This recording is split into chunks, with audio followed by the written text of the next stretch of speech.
Welcome to Factually Strange, the channel where we explore the darkest corners of true crime, its twisted mysteries, and the bizarre stories that leave us asking, how could this really happen? If you're fascinated by chilling crimes and shocking twists, you're in the right place. Go ahead and hit that subscribe button and leave a comment below about your thoughts on the case.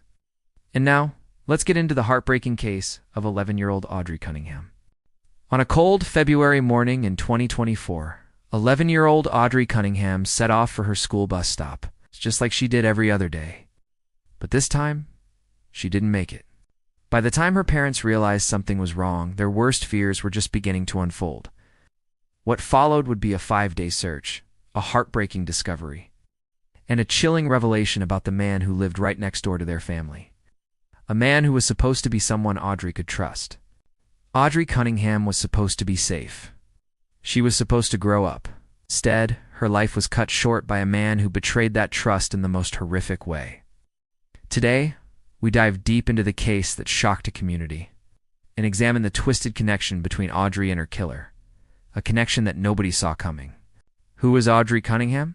Audrii Cunningham was only 11 years old when her life was tragically cut short in February 2024, described by those who knew her as bright, kind, and full of life. Audrii was a 5th-grade student at Livingston Intermediate School in Polk County, Texas. She loved animals, had a strong sense of curiosity, and was known for her sweet personality and strong spirit. She lived with her father, Jacob Cunningham, and was part of a blended family, surrounded by siblings and extended relatives who adored her. She spent time between her father's home and her mother's, a dynamic that many kids from separated households are familiar with. Like many children her age, Audrii had big dreams, a close group of friends, and a routine built around school, home, and play. In photos shared by family, Audrii is often seen smiling, whether it's a big, toothy grin or a shy smirk. She had long, sandy blonde hair and was frequently described as polite and respectful, with a hint of sass that made her all the more lovable. Friends and teachers at school spoke highly of her. She wasn't a troublemaker, just a good kid who did her best. She was particularly close to her family's animals and loved to be outdoors, which made it even more heartbreaking when the news came out that her body had been found in a wooded riverside area. The words shared in her obituary offer a glimpse into who she was beyond the headlines. It states, "Audrii was an extraordinary child that touched the lives of everyone who she knew. She will be remembered for her radiant smile that filled every room she entered with joy." Audrii was a happy, loving child that enjoyed things like singing and dancing. She was an artist and loved to paint. Some of her artwork hangs in her school at Creekside Elementary, where she was a 5th grader. Audrii was a kind and compassionate soul and an animal lover, especially to her cats and dogs. She touched so many lives in her short 11 years on Earth, of not only the people that knew and loved her, but her entire community. She will always be remembered, and her memory will live on in the hearts of everyone." End quote. Audrii had recently started taking more responsibility, including getting herself ready for school in the mornings. She typically walked to the bus stop near her home. Some mornings, she was given a ride or accompanied by someone the family trusted. That trust, as the investigation would later reveal, was a key factor in the circumstances that led to her disappearance. For a community that had spent days holding out hope, that hope quickly turned to sorrow. In the days after she went missing, vigils were held, with friends and family lighting candles and sharing memories. The message was consistent. Audrii was loved deeply and widely. Her death shocked not only her family, but the entire Livingston community, many of whom had followed the case closely, hoping for a different outcome. The tragedy of her loss has raised broader conversations about child safety, who we trust, and the systems in place meant to protect vulnerable kids. Her name now lives on in local memorials and the hearts of those who knew her. A GoFundMe campaign was started to help the family with funeral expenses, and plans for a memorial scholarship or local tribute have also been mentioned. Audrii Cunningham should have had years ahead of her. Instead, her story became one of grief, justice, and the fight to ensure this doesn't happen to another child. Let's get into the case. On the morning of February 15, 2024, 11-year-old Audrii Cunningham began her day like any other in the small town of Livingston, Texas. It was a Thursday, and the air was still cold with the last grip of winter. Audrii got dressed, packed up her backpack, stepped outside just before 7 a.m., planning to catch the school bus to attend Livingston Intermediate School. Her route was routine, a short walk down the road to a nearby stop. But that morning, she never made it there. She never got on the bus, and she never arrived at school. When Audrii didn't show up for class, her school attempted to contact her family. Initially, there may have been hope that there was a mix-up, that she'd missed the bus and gone back home. But as the morning hours passed, her absence couldn't be explained. She wasn't at school. She wasn't at home. No one seemed to know where she was. By that afternoon, Audrii was officially reported missing. Her disappearance triggered an Amber Alert, and the Polk County Sheriff's Office sprang into action. The case escalated quickly. Law enforcement knew that time was critical in missing child cases. Within hours, multiple agencies joined the effort, including the Texas Department of Public Safety, the Texas Rangers, the FBI, and volunteer search teams from Texas EquuSearch. Helicopters took to the sky. Drones scanned the dense wooded areas that surround the rural parts of Livingston. Search crews on foot combed through trails, abandoned buildings, creek beds, and ditches. Dive teams began checking nearby bodies of water. As the hours passed, a wave of concern swept through the community. People began printing flyers with Audrii. Her image blonde hair, bright smile spread quickly across social media. The response was massive. Volunteers from around the area came out to help. Neighbors opened their homes and sheds. People gathered for candlelight vigils and prayer circles. But despite the outpouring of support, the question remained unanswered. Where was Audrii? As police worked through the early hours of the investigation, they turned their attention to the people closest to her. That included family members, friends, neighbors, and anyone who may have seen her that morning. One name quickly stood out: Don Stephen McDougal. At 42 years old, McDougal wasn't just a neighbor. He lived in a trailer on the Cunningham family's property and had been around their lives for several months. He was considered a family friend, someone who occasionally helped out with rides and errands, and even sometimes drove Audrii to the bus stop himself. But McDougal also had a criminal record, including a 2007 conviction for enticing a child in a separate case. He was a registered sex offender in some databases, although not all systems had updated statuses. Still, he had ingratiated himself with the family, and they had grown to trust him. The idea that someone so close could be involved was deeply unsettling. And yet, investigators couldn't ignore the possibility. When Don Stephen McDougal was first interviewed by authorities during the early stages of the investigation, he claimed that he had last seen Audrii on the morning of February 15, 2024, just before she went missing. According to McDougal, he had driven Audrii to the bus stop that morning, as he had done on other occasions, and then he said goodbye to her and left. He reported that he had not seen anything unusual and did not have any reason to believe something was wrong. However, his story began to raise red flags almost immediately. Despite McDougal's account, there were several inconsistencies and suspicious details that investigators found hard to ignore. Number one was the surveillance footage. Authorities later reviewed security camera footage from a nearby gas station. The footage showed McDougal driving a dark-colored SUV around the time Audrii would have been at the bus stop, but it raised questions about his exact movements that morning. 2. Investigators dug deeper and analyzed McDougal's phone records. They found that his phone had pinged in areas near Lake Livingston State Park and Trinity River, locations that became central to the search for Audrii's body. And finally, as the investigation progressed, it came to light that McDougal had a criminal history, including a 2007 conviction for enticement of a child, although he wasn't flagged as a sex offender in all databases. This past conviction raised alarms about his relationship with the Cunningham family.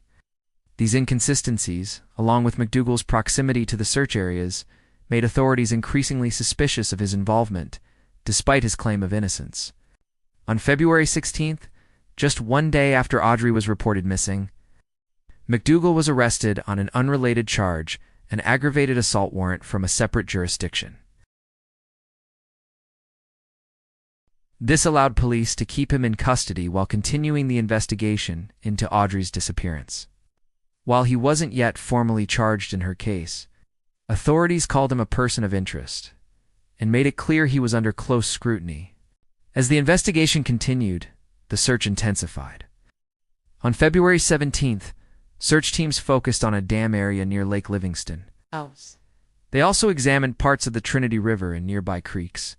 For days, the community hoped for a miracle. Social media lit up with posts and prayers. Local businesses donated supplies to search teams. Volunteers searched fields, back roads, and wooded areas, refusing to give up. It was here that authorities found new evidence that pointed toward a potential location for her body. Investigators had been analyzing phone data, which indicated that Don McDougal's phone had pinged in areas near the river, which led authorities to concentrate their search efforts around those regions. On February 20th, after 5 days of searching, the case reached a devastating turning point. Search teams discovered a body in the Trinity River, not far from where McDougal's phone had pinged. It was confirmed to be Audrii Cunningham.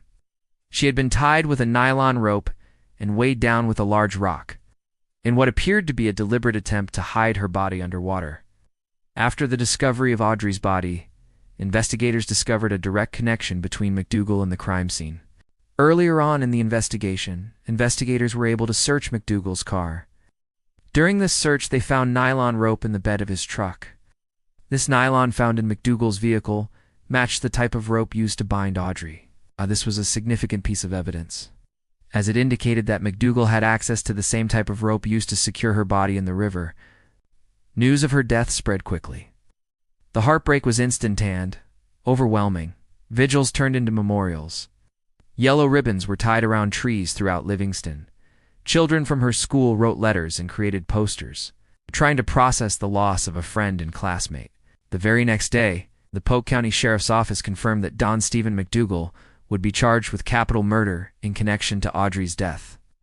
The evidence by this point was substantial. Surveillance footage placed McDougal in the area around the time of her disappearance. Phone data showed he was in the exact location where Audrei's body was found. He was one of the last people confirmed to have seen her alive. There was also evidence of the nylon rope found on Audrei's body. Although a motive hasn't been publicly confirmed, investigators believe Audrii was lured under false pretenses, possibly with the offer of a ride or help. What followed remains unclear, but what is known is that her life was stolen, brutally and without mercy. After his arrest, McDougal was transferred to the Polk County Jail and formally charged. McDougal had been indicted for capital murder, a charge that can carry the death penalty. However, prosecutors determined he was ineligible for capital punishment under Texas law due to significant, documented intellectual and developmental disabilities. After careful legal and medical review, the district attorney's office opted for a plea agreement, citing both legal limitations and the benefit of sparing the victim's family from the emotional burden of a prolonged trial and appeals process. Don Stephen McDougal had accepted a plea deal, resulting in a life sentence without the possibility of parole or appeal. During the emotional sentencing hearing, members of Audrei's family delivered powerful victim impact statements, directly addressing McDougal and expressing their heartbreak and outrage. Audrei's father, Josh Cunningham, struggled to hold back tears as he described his daughter as the smartest, sweetest little girl. Speaking through his grief, he said, "She gave my family purpose, and you stole that from me," before concluding with, "I hope you have a very short life sentence." Her Aunt Julie wept throughout her statement. She recalled the joy Audrii brought to their family and said, "Because of you, we had to bury our precious little girl." She ended with the words, "There's no punishment severe enough for the things that you have done." Audrei's grandmother, Tabitha Munesh, sobbed as she spoke, calling Audrii their little angel. Addressing McDougal, she said, "You took away the life of our little angel. Your punishment in this life will never fit the crime. May you rot in hell." Her grandfather, Philip Munge, voiced both grief and rage, calling McDougal a monster, pretending to be her friend. He said McDougal had betrayed the trust of a family that had given him a place to live. "May you burn in the eternity in the flames of hell," he concluded. In a formal statement, District Attorney Shelley Bush Sitton emphasized that this resolution ensures McDougal will never again pose a threat to the community. This agreement reflects the gravity of the offenses committed and ensures the safety of our community and our children, she said. Sitton also acknowledged that while some might question why the death penalty was not pursued, Texas law restricts its use in cases involving defendants with certain disabilities. In the end, the man responsible for the kidnapping and murder of 11-year-old Audrii Cunningham will spend the rest of his life in prison. The aftermath. The town of Livingston, once shaken by uncertainty, is now facing the harsh reality of what happened. A young girl who was supposed to grow up, go to middle school, attend prom, and live a full life was taken far too soon. In a way, the most chilling aspect of this case is how close the danger was. The person responsible wasn't some shadowy stranger.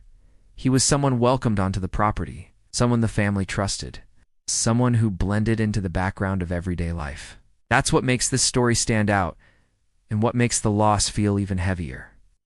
Audrii Cunningham should have made it to school that morning. She should have come home to her family, laughed with her friends, and grown up with a future full of possibilities.